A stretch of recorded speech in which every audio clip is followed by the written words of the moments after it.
Ok, nous allons continuer notre cuisson de la sauce soja. Déjà, nous avons écrasé notre soja. Je vais vous montrer comment ça se présente. Voilà donc notre soja mixé déjà. J'ai mixé et en mixant, j'ai mis la moitié d'oignon, bien disons les 2/3 de l'oignon et les 2/3 du poireau. J'ai mélangé, j'ai écrasé. J'ai également mixé ma tomate, c'est la tomate écrasée ici. J'espère que vous voyez, voilà ma tomate que j'ai écrasée. J'ai mincé les oignons, le poivron et la partie blanche du poireau que je vais mettre 7 minutes avant la fin de la cuisson.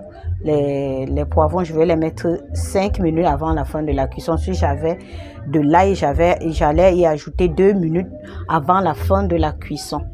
Là, notre marmite a chauffé. Je vais mettre juste une louche d'huile. Cette louche d'huile. Parce que, étant donné que le soja est d'abord riche en gras, nous n'aurons plus besoin de trop d'huile. Maintenant, je vais d'abord mettre mes oignons. Ce sont les oignons que je vais laisser dorer. Je vais laisser les oignons dorer.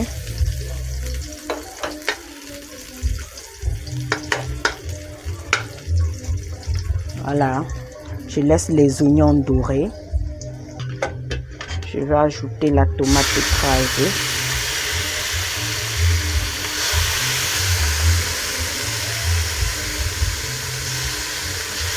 Ok. J'espère que vous voyez. Nous laissons mijoter quelques minutes. J'espère que vous voyez la préparation.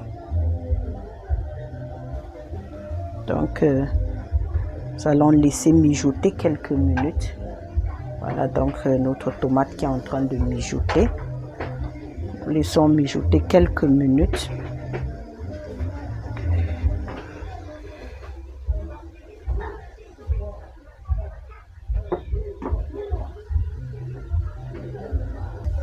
Là donc, ça fait 3 minutes que ma tomate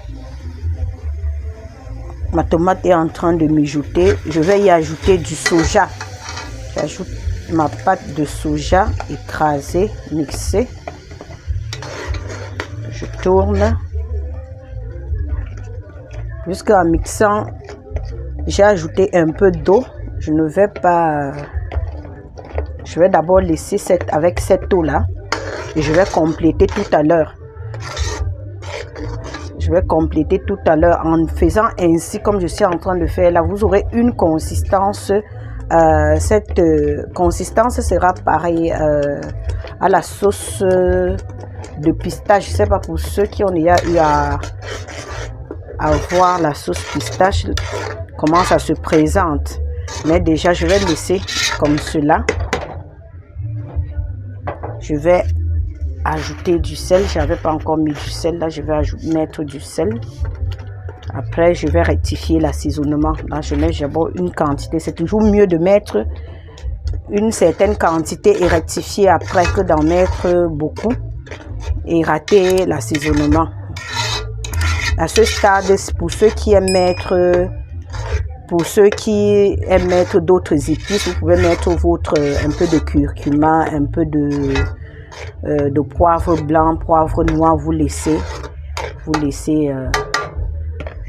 d'abord à ce stade c'est avec du poisson, parce que je vais aussi ajouter du poisson. Je vais ajouter du poisson. Tout mon poisson, vous n'avez pas fait frire mon poisson, parce que quand vous faites frire le poisson, vous perdez beaucoup de principes nutritifs et non.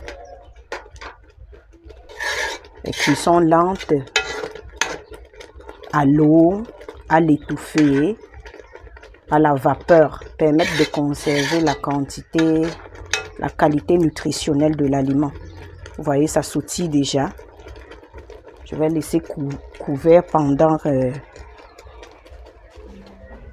quelques minutes, puis je vais y ajouter de l'eau pour laisser cuire. Parce que je vous ai dit précédemment que le soja mouillé doit faire maximum 20 minutes au feu. Ça peut faire moins, mais au-delà de 20 minutes, vous perdez en qualité nutritionnelle. Donc, ça doit faire maximum 20 minutes au feu. Là, je vais faire bouillir pendant 3 minutes. Je vais laisser mijoter sans ajouter de l'eau, avec l'eau que j'ai mixé avec pendant 3 minutes. Puis je vais ajouter une quantité d'eau selon la consistance que je veux. Puisque je vais accompagner du riz et de la patate, la consistance ne sera pas, ça sera une sauce légère et non une sauce lourde. Donc, nous allons laisser notre sauce comme cela pour 3 minutes et nous revenons pour y ajouter de l'eau et continuer la cuisson. Ok, nous voici dans 3 minutes après. Allez, il y a trop de la vapeur, ça chauffe. Ok, je vais y ajouter de l'eau. Et quand vous mettez le poisson frais, évitez de tourner votre sauce parce que si vous tournez la sauce, vous allez écraser vos poissons. Si vous voulez les avoir en entier après la cuisson, vous devez plus, à ce stade, si vous ne devez plus, vous ne devez pas tourner la sauce. Vous devez éviter de mettre la louche dans votre sauce et si possible, pour tourner, je préfère que vous portiez la marmite et que vous la bougiez un tout petit peu, un peu comme je vais procéder là. Vous allez procéder de cette manière-ci. Tournez là. Au lieu de mettre la louche pour écraser les poissons que vous avez versés dans votre sauce, vous tournez comme je l'ai fait là. Là, je vais goûter. Puisque j'ai mis le sel tout à l'heure, ça fait déjà plus de 3 minutes que c'est au feu. Je peux goûter et rectifier l'assaisonnement. C'est pas suffisamment salé. Je vais ajouter un tout petit peu du sel. Et vous mettez le sel selon votre consommation parce qu'il y a les gens qui ne prennent pas trop de sel. Donc, c'est bon. Je vais continuer. Nous allons continuer la cuisson. Là, ça fait déjà 5 minutes, presque 5 minutes que nous avons mis notre sauce au feu. Nous avons encore 15 minutes de cuisson. Je vais laisser bouillir pendant 10 minutes et je vais revenir pour... pendant 7 minutes et je vais revenir pour y ajouter des poireaux, puis du poivron. Nous voici donc... 7 minutes plus tard, voyez comment la sauce est en train de bouillir. Ça bout, j'espère que vous voyez comment ça bout. Là maintenant, je vais ajouter le poireau d'abord.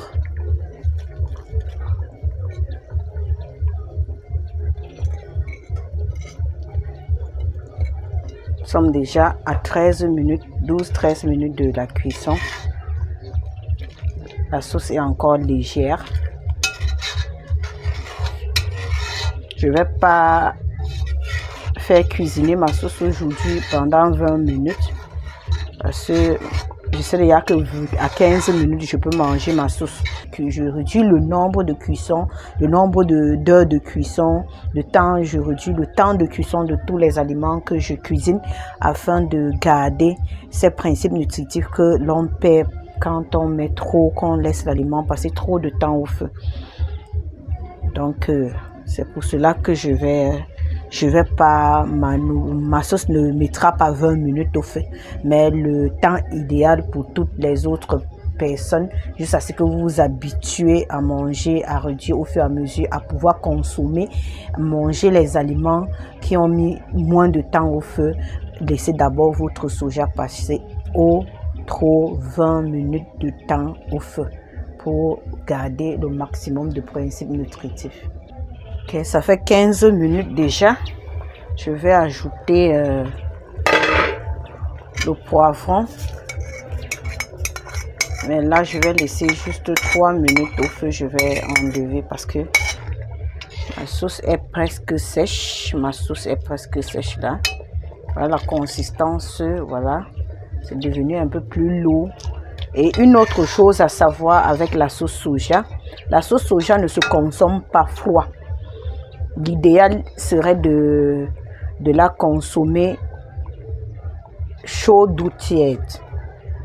Donc, si vous voulez consommer la sauce soja, c'est mieux de la consommer chaude ou tiède.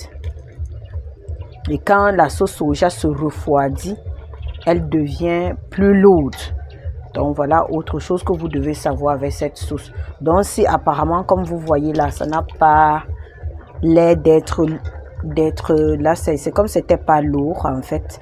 Mais si vous laissez passer 10 minutes, après vous aurez une sauce plus lourde que cela. Voilà pourquoi j'ai dit je vais arrêter ma cuisson à 18 minutes maximum pour garder ces principes nutritifs. C'est à ce stade ici là que vous mettez dans de l'ail si vous avez prévu l'ail. Et là, il doit toujours être écrasé 10 à 15 minutes avant son utilisation pour sa richesse, pour activer, pour l'activation de certaines enzymes qui apporteraient beaucoup pour les antioxydants et les anti-inflammatoires contenus dans l'ail. Il est très important de les écraser, de les apprêter, soit émincer, soit ciseler, comme vous préférez écraser, 10 à 15 minutes avant et le mettre dans votre sauce, dans vos préparations 2 minutes avant la fin de la cuisson. Ça ne doit pas mettre trop de temps au feu. Là, c'est pour conserver ces principes nutritifs. Ok, notre sauce est prête parce que ça fait déjà presque 3 minutes que j'y ai versé mes poivrons. Donc c'est ici la fin de notre cuisson. À tout de suite, je vais vous présenter donc après cette cuisson. Vous pouvez donc utiliser cette sauce comme j'ai dit, soit pour du riz, des tubercules. Vous pouvez utiliser cette sauce juste pour prendre. Il y a des gens qui prennent cette sauce telle qu'elle, donc ils réalisent cette sauce. Ils vont la prendre à chaud comme si c'était de la bouillie. C'est chacun qui choisit sa façon à lui de consommer cette sauce-là. Mais c'est très très bien de l'associer à un tubercule, à une céréale, afin de faciliter l'utilisation de l'apport en énergie et en fibres. Parce que surtout les tubercules, parce que c'est dans les tubercules qu'on aura plus de fibres. Et si c'est du riz, c'est avec du riz, il faudra donc compléter avec des fruits entiers. J'insiste toujours sur le fait de prendre des fruits entiers locaux de chez vous. Vous n'êtes pas obligé de prendre les fruits importés. Vous n'êtes pas obligé de chercher à prendre tel ou tel fruit. Il faut retenir une chose en ce qui concerne l'alimentation, la nutrition humaine. Vous avez tout ce que vous pouvez retrouver dans votre localité. Il faut les utiliser. Si ce n'est pas la même chose, il y a les équivalences de tous les aliments que l'on trouve dans tous les pays, dans toutes les régions, dans tous les coins du monde. Si vous ne pouvez pas avoir du soja, vous aurez peut-être des lentilles, vous aurez peut-être des pois, que ce soit des pois chiches, des pois cassés, vous aurez peut-être même des fèves. Donc, vous pouvez remplacer des haricots, remplacer toujours ces aliments par l'équivalence de ces aliments dans votre région. Pour ne pas avoir à penser que non, ce n'est que dans tel pays qu'on peut retrouver les gras de bonne qualité, les huiles de bonne qualité, les protéines de bonne qualité, les fruits de bonne qualité. Non, vous pouvez utiliser ce que vous avez chez vous.